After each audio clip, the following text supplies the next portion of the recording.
پاکستان میں صرف ایک آواز تھی، اور وہ آواز تھی فرزندان مکتب کربلا کی آواز، کہ ہم نہ ظالم کو تسلیم کرتے ہیں اور نہ ظالم کے مقابلے میں دبنے والی غدار حکومت کو تسلیم کرتے ہیں۔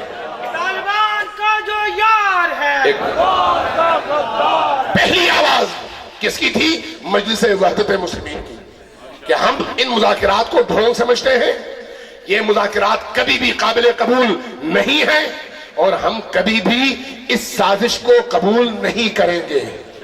پھر بار بار آپ نے یقیناً دیکھا ہوگا مجلس وحدت مسلمین کی طرف سے جتنے بھی لوگ میڈیا میں آئے، ان سب نے بارہا یہ کہا اور بار بار کہا، ہر چینل پر کہا کہ یہ ڈھونگ ہے، ناکامی ان کا مقدر ہے، اور کچھ عرصے بعد سارے لوگ کہیں گے کہ مذاکرات نہیں بلکہ طاقت کا استعمال کرو۔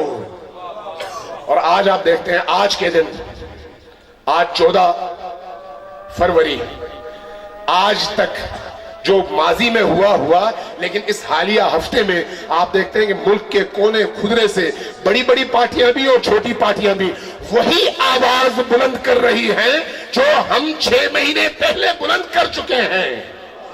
کیوں؟ اس لیے کہ ہم حق کے ماننے والے ہیں، دور سے پہچان لیتے ہیں کہ دشمن کے عزائم کیا ہیں اور ان کے مقاصد کیا ہیں۔ اگر حسینی بصیرت تمہیں حاصل ہوتی تو تب تم انکار کرتے جو انکار آج کرنے لگے ہو۔ ہم اب بھی اپنی اس بات پر قائم ہیں، یہ ڈھونگ ہے۔ اس وقت خبر دے رہا ہوں آپ کو کہ آپ کے وزیرستان سے ان تمام ایسے علاقوں سے جہاں پر یہ طالبان کے نام پہ سارے دہشت گرد جمع تھے، ان کے جو ماسٹر مائنڈ ہیں ان کو منتقل کیا جا چکا ہے سوریہ، شام کی سرزمین میں۔ اس وقت یہاں پر ماسٹر مائنڈ جو لوگ ہیں جہادیوں کے، ان کی بہت کم تعداد رہ گئی ہے۔ سعودی آئے تاکہ شام کے اندر جہاد کے اس کانسپٹ کے حوالے سے نئے جہادیوں کو پاکستان تربیت دے سکے اور پیسے لے کر خودکش حملہ آور فراہم کر سکے۔ لیکن تاریخ میں کبھی بھی ظالم کامیاب نہیں ہوا، اور تاریخ گواہ ہے کہ ہمیشہ مظلوموں کے پاکیزہ لہو نے ظالموں کے چہروں سے نقاب الٹ کر پوری دنیا کے سامنے ان کے مکروہ چہرے بے نقاب کر دیے کہ یہ ظالم ہے اور یہ مظلوم ہے۔ اور آج عملاً یہ ہو رہا ہے، چاہے وہ امریکہ ہو چاہے وہ سعودیہ ہو، بے نقاب ہو چکے ہیں کہ پاکستان میں ریاست اسلامی کے خلاف جن لوگوں کو اسلحہ دے کر میدان میں اتارا گیا، ان کے سر پر یا سعودی تھے یا امریکی تھے۔ اب بھی ہمارے لوگ آنکھیں بند کر کے یہ سمجھتے ہیں کہ دشمن کی آنکھیں بند ہیں۔ نہیں، ایسا نہیں ہے۔ جب تک ان کرائے کے قاتلوں کو، کرائے کے جہادیوں کو اور حور کی آغوش میں ڈائریکٹ پہنچنے کی خواہش رکھنے والے معصوم درندوں کو جب تک طاقت کے استعمال سے معاشرے سے بے دخل نہ کیا جائے، پاکستان امن کا گہوارہ نہیں بن سکتا۔